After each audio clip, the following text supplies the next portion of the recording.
Située au carrefour de l'Afrique du Nord et de l'Afrique subsaharienne, la République du Niger poursuit son développement.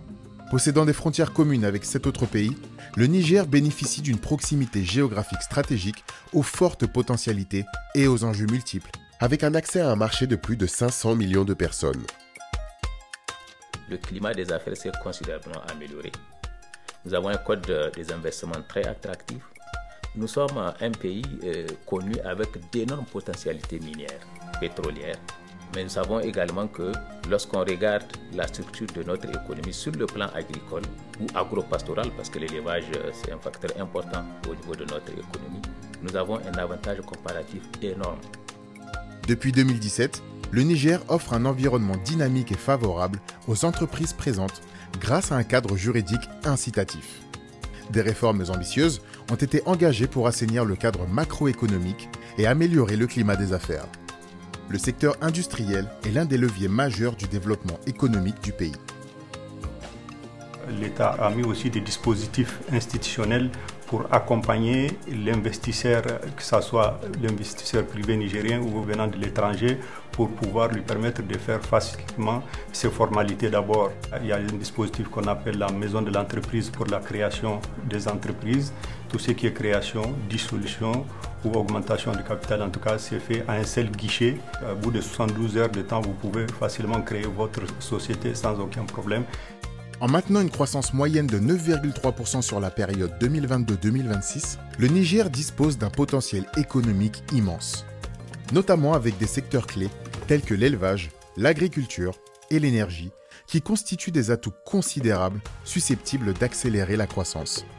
Le système bancaire nigérien est robuste. Le système bancaire nigérien a un réseau de correspondants internationaux de banques de premier ordre pour faciliter les échanges. Et la croissance du Niger, l'ambition des banques ici présentes aujourd'hui d'ailleurs à la table ronde, marque vraiment l'engagement et la motivation des banques à financer des investisseurs étrangers qui souhaiteraient venir au Niger.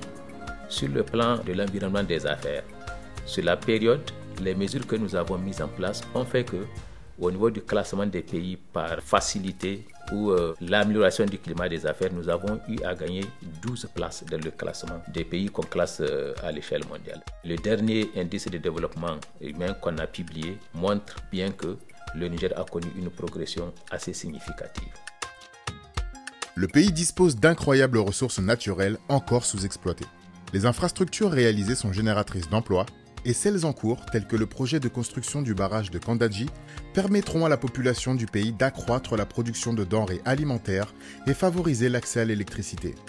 Nos ambitions dans le secteur agro-industriel, c'est de participer au développement des filières. Nous utilisons vraiment beaucoup de matières premières locales, dont le mil qui est la principale céréale cultivée au Niger et également le lait local.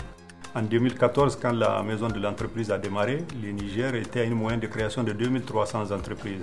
En 2021, nous sommes à une moyenne de 8000 créations d'entreprises. Évidemment, en créant des entreprises, on encourage aussi la formalisation des PME et des petites et moyennes entreprises. Le Niger témoigne d'un brassage culturel singulier et d'une diversité sans pareille, de par ses traditions et son patrimoine historique. Le capital humain constitue une des plus grandes ressources potentielles d'un pays. Le développement du capital humain au Niger passera par l'éducation, la formation et la santé. Nous avons un programme ambitieux de formation de nos jeunes. Par exemple, nous sommes en train de déployer 150 centres communautaires. En plus de cela, nous avons des centres mobiles que nous comptons déployer au courant de l'année 2023 et puis pendant la durée du P2S, bien entendu.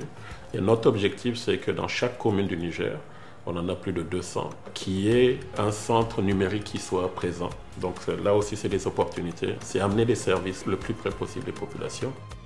Le Niger aspire à devenir une destination commerciale compétitive sur le plan mondial et reconnue pour ses nombreuses opportunités, mais aussi un espace de paix et de sécurité. L'âge médian ici est de 15 ans, 2/3 de la population a moins de 25 ans. Donc une occasion unique d'avoir, on va dire, des clients, entre guillemets, sur pratiquement un demi-siècle, parce que l'espérance de vie est aussi en train d'augmenter. Donc imaginez que vous venez à un moment où donc, vous avez l'opportunité d'embarquer ces clients, ces jeunes, très tôt, et naviguer avec eux donc sur des décennies. Et je pense que le Niger est probablement le seul pays dans le monde actuellement à pouvoir offrir ce type d'opportunité.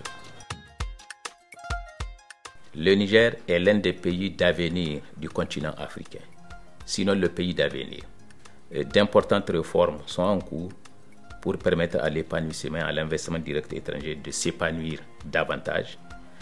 Quelques goulets d'étranglement en cours de correction, de redressement, notamment la question du capital humain, un potentiel en ressources naturelles énorme, mais également un atout de taille. Notre démographie, que je ne considère pas comme un handicap, mais plutôt une opportunité.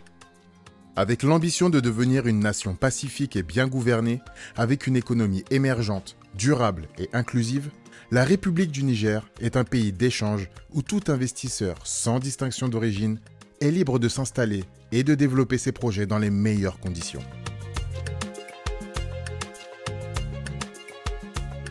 Niger, terre d'accueil et d'opportunités.